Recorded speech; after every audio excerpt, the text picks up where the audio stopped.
అంటే పెద్దపాలేరుకు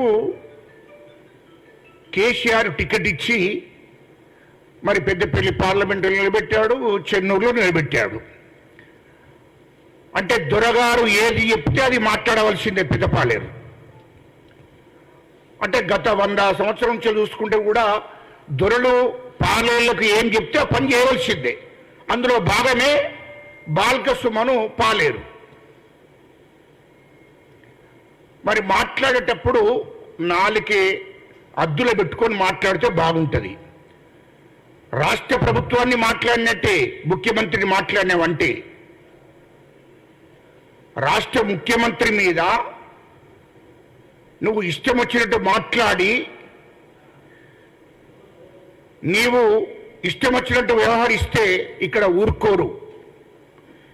బాల్క సుమన్ నువ్వు ఎంపీగా ఎమ్మెల్యేగా నిన్ను గుర్తించడం లేదు. మేము మాజీ ఎంపీగా మాజీ ఎమ్మెల్యే గుర్తించడం లేదు. కేసీఆర్ ఇంట్లో పెద్దపాలేరు అనే గుర్తిస్తున్నారు తెలంగాణ ప్రజలు. అది గుర్తుపెట్టుకో, లేకుంటే నాలుకే గోల్ చేయవలసి వస్తుంది. అది జాగ్రత్త అని చెప్తున్నాం. ఇయ్యలో కేసీఆర్ మా దొర మాట్లాడుతుండే కదా ఇష్టం వచ్చినట్టు, లేకుంటే మా చిన్న దొర మాట్లాడుతుండే కదా కేటీఆర్ ఇష్టం వచ్చినట్టు, హరీష్ రావు మా ఇంకో దొర మాట్లాడుతుండే కదా ఇష్టం వచ్చినట్టు అని అనుకుంటే ఎవరు మాట్లాడినా తెలంగాణ ప్రజలు ఊరుకోరు. తెలంగాణ ప్రజలను మభ్యపెట్టి మోసం చేసిన విషయము తెలంగాణ ప్రజలందరికీ తెలిసిన విషయమే. అది గుర్తుపెట్టుకోవాలి. నీ స్థాయి ఎంత, నీ బ్రతికెంత. అసలు ఒక రాష్ట్ర ముఖ్యమంత్రిని పట్టుకొని ఇష్టం వచ్చినట్టు మాట్లాడితే కాంగ్రెస్ పార్టీ కానీ కాంగ్రెస్ పార్టీ కార్యకర్తలు కానీ చేతులు కట్టుకొని ఊరుకుంటారు అనుకుంటున్నావా? అది గుర్తుపెట్టుకోవాలి. నువ్వు హైదరాబాదులో ఉన్నా, నువ్వు కరీంనగర్లో ఉన్నా, పెద్దపల్లిలున్నా ఖచ్చితంగా నీకు కాంగ్రెస్ పార్టీ కార్యకర్తలు కానీ ఉద్యమకారులు కానీ నీకు తగిన గుణపాఠం చెప్తారు. ఖచ్చితంగా నీ మీద దాడి జరుగుతుందని చెప్తున్నా. ఏం తమాషాలు చేస్తున్నావా? రాష్ట్ర ప్రభుత్వాన్ని, రాష్ట్ర ముఖ్యమంత్రి గారిని మాట్లాడడం ఏం నాలుకే అడ్డు పెట్టుకొని మాట్లాడాలి. ఇష్టం వచ్చినట్టు మాట్లాడితే మీ దొర దగ్గర మాట్లాడు, అవి నడుస్తాయి. కాంగ్రెస్ పార్టీ నాయకుల మీద కానీ మా ముఖ్యమంత్రి మీద కానీ మాట్లాడితే ఊరుకుండే ప్రసక్తే లేదు. ఎందుకంటే నిన్ను మాట్లాడద్దనుకున్నా నేను. ఎందుకంటే నీ స్థాయి నిన్ను మాట్లాడే స్థాయి నాది కాదు. ఎందుకంటే నువ్వు ఆఫ్టర్ ఒక పాలేరు కానివి, నీ గురించి నేను మాట్లాడేది అసలు అర్థం కాలే. మా కాంగ్రెస్ పార్టీ నాయకులు కూడా మాట్లాడేది కాదు. ఎందుకంటే ఒక పెద్ద పాలేరును మాట్లాడడం అంటే గ్రామంలో కానీ విలేజ్లో కానీ లేకుంటే మండలంలో కానీ ఓ పాలేరుని తీసుకొచ్చి మాట్లాడించాలి నిన్ను. నీ బతుకు అట్లాంటిది, నీ స్థాయి అట్లాంటిది. కానీ తప్పని పరిస్థితిలో మీ మాజీ ముఖ్యమంత్రి కేటీఆర్ హరీష్ రావు మాట్లాడిస్తుంది కాబట్టే మేము మాట్లాడుతున్నాం. అది గుర్తుపెట్టుకోవాలి. ఖచ్చితంగా సుమన్ మీద, బాల్క సుమన్ మీద ఖచ్చితంగా చట్టపరమైన చర్య తీసుకోవాలని చెప్పి ఈ సందర్భంగా నేను డిమాండ్ చేస్తున్నాను. ఎందుకంటే ఈ రకంగా మాట్లాడితే ప్రభుత్వాన్ని అవమానించినట్టే, ముఖ్యమంత్రిని అవమానించినట్టే,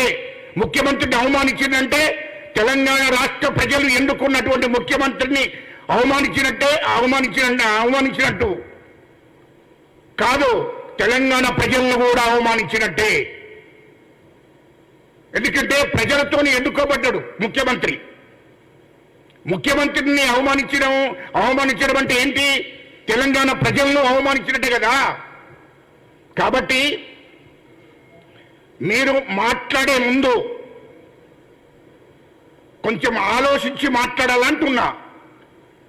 నువ్వు చదువుకున్నావు కదరా భయ్, చదువుకుంటే ఇదేనా నువ్వు నేర్చుకున్నది? అంటే మా కేసీఆర్ ద్వారా ప్రధానమంత్రిని మాట్లాడిండు, ఇప్పుడు నరేంద్ర మోడీ గారిని కూడా మాట్లాడిండు. మీకు ఎవరికి కూడా మీ యొక్క దొరకు కూడా దేశ ప్రధానులంటే లెక్కలేదు, దేశ ప్రధానమంత్రులంటే లెక్కలేదు. ఆనాడు మన్మోహన్ సింగ్ను కూడా అట్లే మాట్లాడిండు. కేసీఆర్ దురహంకారంతో మాట్లాడిండు. ఇలా నరేంద్ర మోడీ గారు 10 సార్లు 20 సార్లు హైదరాబాద్ వస్తే, ఈ దేశ ప్రధానమంత్రి హైదరాబాద్ వస్తే కూడా ఆయనకు స్వాగతం పలకలేదు, అవమానించాడు. ఇది వాస్తవం. ఏ పార్టీ అయినా నాకు సంబంధం లేదు, దేశ ప్రధానమంత్రిని ఆ విధంగా అవమానించాడు. ఆ కేటీఆర్ దేశ ప్రధానమంత్రిని అవమానించాడు. మా ముఖ్యమంత్రిని కూడా మాట్లాడడం జరుగుతుంది. అది మేము రెండో వ్యక్తిగా కేటీఆర్ని కూడా గుర్తు చేస్తున్నా. కేటీఆర్, నువ్వు కూడా మాట్లాడేటప్పుడు, రాష్ట్ర ముఖ్యమంత్రిని మాట్లాడేటప్పుడు జాగ్రత్తగా మాట్లాడు. మీరు ఇష్టం వచ్చినట్టు మాట్లాడితే ఇక్కడ ఊరుకునడానికి ఎవరు లేరు. జాగ్రత్త. హరీష్ రావు గారు కూడా ఇష్టం వచ్చినట్టు ఈ తెలంగాణ ప్రజలను పక్కదో పట్టించాలని చూస్తున్నాడు. తెలంగాణ ప్రజలకు మీ దూడ సంగతి మొత్తం తెలుసు. ముఖ్యంగా కేసీఆర్ కుటుంబం గురించి మొత్తం తెలుసు. అదేం మర్చిపోతాను అనుకుంటున్నావా? హరీష్ రావు గతంలో ఉద్యమం చేస్తున్నప్పుడు కూడా ఢిల్లీలో ఒక దళితుడిని కొట్టావు. అది ఇప్పటికీ మర్చిపోలేదు. ఒక దళిత ఆఫీసర్ని కొట్టాడు, మర్చిపోలేదు. ఇక్కడ ఒక పోలీస్ కానిస్టేబుల్ను, ఎస్ఐని అరే ఏందిరా అని చెప్పి ఉద్యమం నడుస్తున్న కాలంలో పోలీసు వాళ్ళు అరెస్ట్ చేయడానికి వాళ్ళ డ్యూటీ వాళ్ళు చేస్తారు. వాళ్ళని ఇష్టం వచ్చినట్టు దురహంకారంతో మాట్లాడాడు హరీష్ రావు. అది కూడా నేను గుర్తు చేస్తున్నా.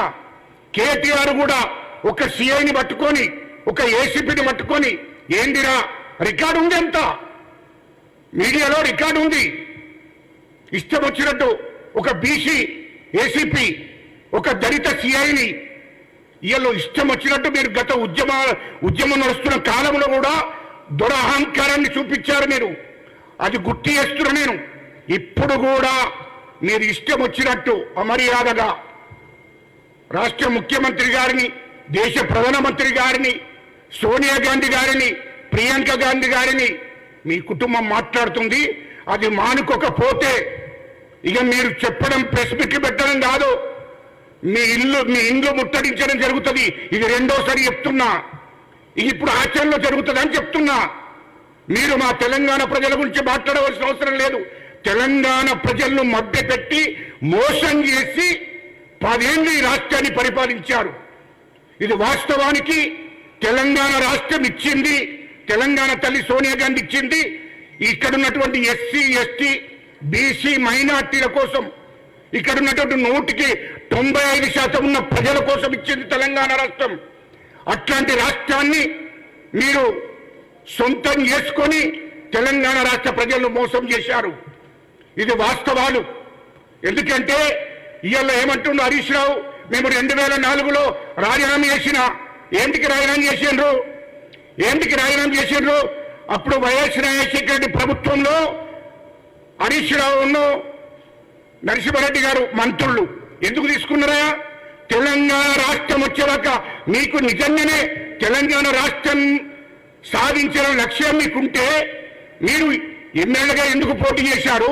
ఎందుకు మంత్రి పదవులు తీసుకున్నారు? దీనికి జవాబు చెప్పండి. మంత్రి పదవులు ఎందుకు తీసుకున్నారు? మంత్రి పదవులు అనుభవించారు, అదేవిధంగా మళ్ళీ రాజీనామా చేశారు. అంటే తెలంగాణ ప్రజలను రెచ్చగొట్టుకుంటా మీరు పబ్బని గడుపుకున్నారు.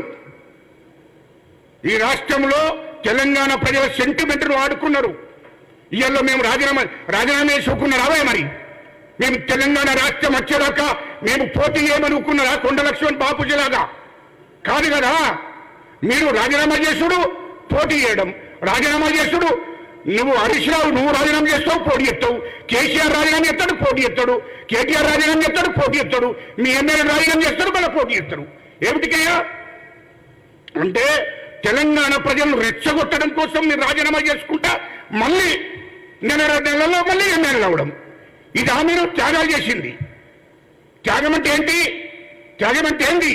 నిజంగానే తెలంగాణ రాష్ట్రాన్ని సాధించిన లక్ష్యం ఉంటే రాజీనామా చేసి ప్రజల్లో కలిసి ప్రజలతో పోరాటం చేసి రాష్ట్రాన్ని సాధించేది ఉండే. దాన్ని అంటారు పోరాటం అని, దాన్ని అంటారు ఉద్యమం అని. ఏమున్నా మేము రాజీనామా చేసినాం. రాజీనామా చేసి ఏం చేసిర్రు? బ్లాక్మెయిల్ చేశారు. వైఎస్ రాజశేఖర రెడ్డి గారిని ఆనాడు బ్లాక్మెయిల్ చేశారు. మీరు పన్ను ఎంచుకోవడం కోసం, మీ పబ్బలు గడుపుకోవడం కోసం, మీ రాజకీయ భవిష్యత్తును నిలబెట్టుకోవడం కోసం మళ్ళా 2009లో చంద్రబాబు నాయుడిని బ్లాక్మెయిల్ చేశారు. ఆయనతో పొత్తు పెట్టుకున్నారు. ఇదంతా ఎవరు చేశారు? మీరు కాదా చేసింది?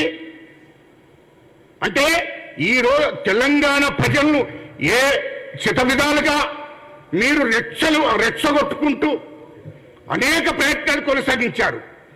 మీరు తెలంగాణ ప్రజలను మోసం చేశారు, దగా చేశారు. తెలంగాణ ప్రజలను అన్ని రకాలుగా నష్టం చేసింది మీ కుటుంబమే. తెలంగాణ ఉద్యమకారులను ఆర్థికంగా, సామాజికంగా అన్ని రకాలుగా నష్టం చేసింది మీ యొక్క కుటుంబమే. వాస్తవము. ఇవాళ 2008 నుంచి 2014 దాకా తెలంగాణ ఉద్యమకారులు, తెలంగాణ విద్యార్థులు అనేక విధాలుగా నష్టాలు జరిగినాయి. ఆర్థికంగా నష్టం జరిగింది, రాజకీయంగా నష్టం జరిగింది. త్యాగం చేసి ఉద్యమాలు చేయడం మూలంగానే తెలంగాణ రాష్ట్రం వచ్చింది. కానీ మీరెక్కడున్నాయా?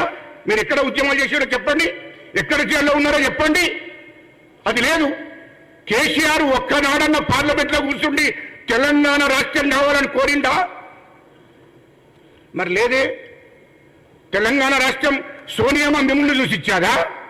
ఇక్కడ 1200 మంది బిడ్డలు చనిపోయిండ్రు, శ్రీకాంతచారి లాంటి వాళ్ళు చనిపోయిందని చలించిపోయింది. తెలంగాణ ఉద్యమకారులు, తెలంగాణ ఉద్యోగ సంఘాలు, పొలిటికల్ చేసి కోదండరామ్ గారు, ఇటు ప్రజా సంఘాలు చేసి మేమందరం కలిసి కేంద్రం మీద ఒత్తిడి తీసుకొచ్చాం. ఇక్కడ ఉన్నటువంటి అన్ని పార్టీల ఎమ్మెల్యేలను ఎంపీలను ఏకం చేశాం. సోనియమ్మ దగ్గరికి తీసుకెళ్ళాం, కేంద్రం మీద ఒత్తిడి తీసుకొచ్చాం. కాబట్టే తెలంగాణ రాష్ట్రం ఇచ్చాది. మిమ్మల్ని చూసి తెలంగాణ రాష్ట్రం ఇయ్యలే. ఎక్కడ మీరు ఎక్కడ ఏం ఉద్యమం చేశారు? ప్రజలు ఉద్యమం అంటే ఏంటి? ఎమ్మెల్యేలకు పోటీ చేయకుండా, ఎంపీలకు పోటీ చేయకుండా ఓన్లీ తెలంగాణ రాష్ట్రం కోసమే త్యాగం చేస్తే నిజంగా త్యాగం చేసిన వాస్తవేనే అనుకుంటాం. మీరు ఏకంగా 2001లో పార్టీ పెట్టుకున్నారు. 2004లో వైఎస్ రాజశేఖర రెడ్డి గారి ప్రభుత్వంలో భాగస్వాములు అయ్యారు. కాంగ్రెస్ తో పొత్తు పెట్టుకున్నారు. ఇది వాస్తవం కాదా? ఇది కాంగ్రెస్ పెట్టే భిక్ష కాదా మీకు? ఒకవేళ ఇవాళ సోనియా గాంధీ గారి గిట్ట తెలంగాణ రాష్ట్రం ఇవ్వకపోతే మీ బతుకులు ఎక్కడియా? ఈ కేసీఆర్ ముఖ్యమంత్రి అయ్యేతోడా, కేటీఆర్ అంటే మంత్రి అయ్యేతోడా, కవిత అనేది ఎంపీ అయ్యేదా, హరీష్ రావు మంత్రి అయ్యేతోడా? దీనికి జవాబు చెప్పండి. అరే అధికారం పోగానే పిచ్చోల్లాగా, సైకోల్లాగా ప్రవర్తిస్తున్నారు. ఇదేంటి? ఇదేం పద్ధతి? ఇవాళ ఇష్టం వచ్చినట్టు రాష్ట్ర ముఖ్యమంత్రిని పట్టుకొని, రాష్ట్ర ముఖ్యమంత్రి మీ అయ్యా కేసీఆర్ ముఖ్యమంత్రి ఉన్నప్పుడు మీ కేసీఆర్ని ఎవరినైనా చెప్పుతోడు కొడతారంటే కొడతారా మీరు? అది చెప్పండి. ఇది పద్ధతేనా అంటున్నా. మీ రాష్ట్ర ముఖ్యమంత్రి కేసీఆర్ను ఆనాడు ముఖ్యమంత్రి ఉన్నప్పుడు చెప్పు అటు కొడతారంటే ఊకుండే వాళ్ళేనా?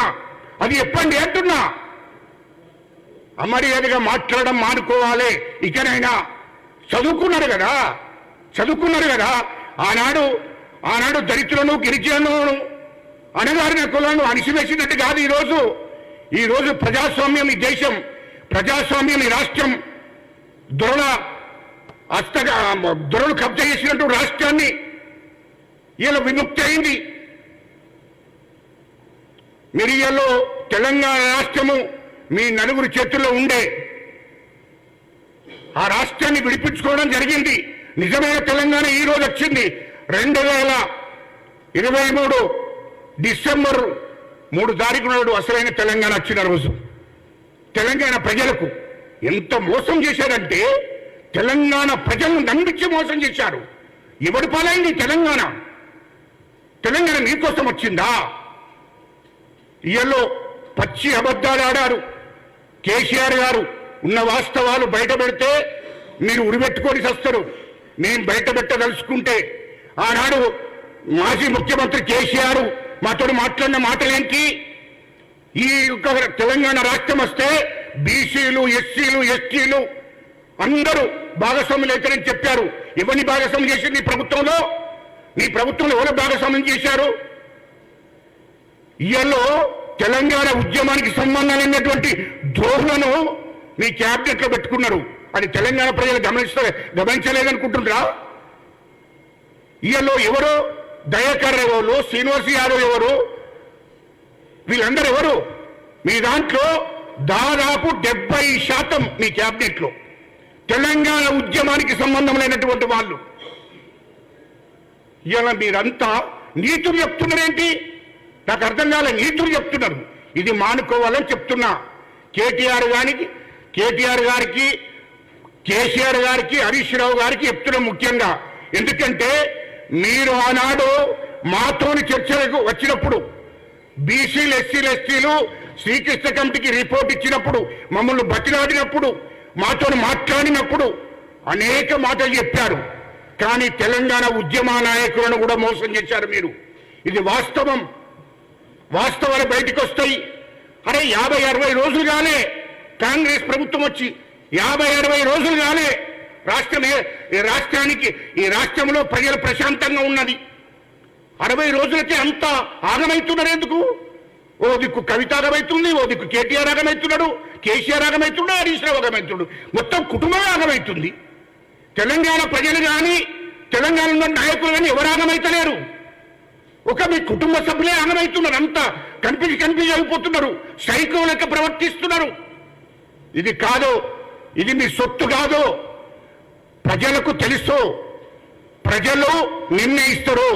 ప్రజా ఉద్యమము ఒకవేళ వాళ్ళకి ఇబ్బంది అయితే ప్రజా ఉద్యమం మొదలవుతుంది. మీకు అవసరం లేదు. అరే మీ జనాభా ఎంత, మీరెంత ఈ రాష్ట్రంలో? ఎందుకు మీరు అంతా నలుగురు, ఇంటి కుటుంబం నలుగురు మొత్తం అలా అందరినీ ముఖ్యమంత్రి రేవంత్ రెడ్డి గారు నిలబడుతున్నారు? 60 రోజులే మీ పదవులు పోయి 60 రోజులకే మొత్తం సైకోలుగా ప్రవర్తిస్తున్నారు. కాంగ్రెస్ ప్రభుత్వాన్ని విమర్శిస్తున్నారు, మా ముఖ్యమంత్రి గారిని విమర్శిస్తున్నారు. ఇది సరైనది కాదు. ఇది ఒకవేళ ఇది మానుకోకపోతే తెలంగాణ ప్రజలే మళ్ళీ తిరుగుబాటు చేస్తారు. అది గుర్తుపెట్టుకోండి.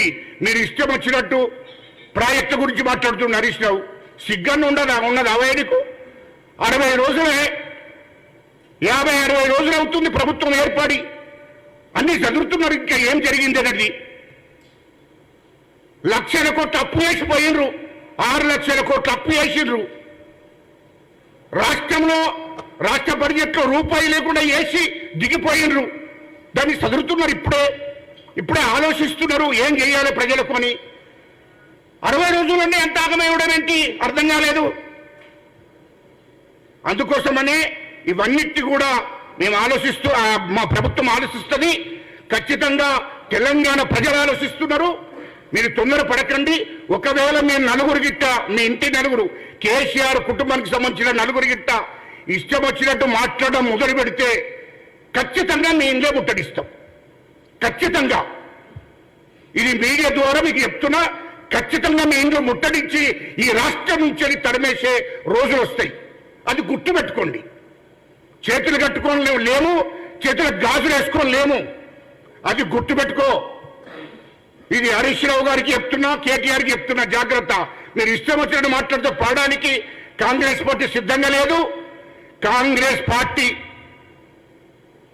పార్టీ ప్రభుత్వాన్ని, మా రేవంత్ రెడ్డి గారిని ఎన్నుకున్నది తెలంగాణ రాష్ట్ర ప్రజలు. ఆ ప్రజలు నిర్ణయిస్తారు ఏం చేసినా. మీరు కాదు, మీ నలుగురు కాదు నిర్ణయించేది, తెలంగాణ ప్రజలే నిర్ణయిస్తారు. జాగ్రత్త. ఒకటి తర్వాత ఒకటి స్కీములన్నీ అమలు చేయడం జరుగుతుంది. ప్రజలకు ఏం చేయాలో అన్ని ఆలోచిస్తున్నారు. మీరు చెప్పిన మాటలన్నీ మీరు మోసం చేసినట్టు కాదు. ఇది చాలా పకడ్బందీగా ప్రభుత్వము అన్ని నిర్ణయాలు ఆలోచించి తీసుకుంటుంది. ఇది ప్రజాస్వామ్యం ఏ విధంగా నడవాలి, ఇది ప్రజాస్వామ్య ప్రభుత్వము. ఈ ప్రభుత్వాన్ని ఏ విధంగా నడపాలనేది కాంగ్రెస్ పార్టీకి తెలుసు.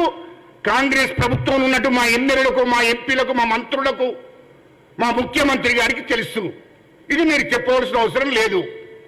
అందుకోసమని ఖచ్చితంగా మరి ఇకైనా మీరు మానుకోకపోతే, ఇప్పుడు ఎవరైనా మాట్లాడుతున్నారా?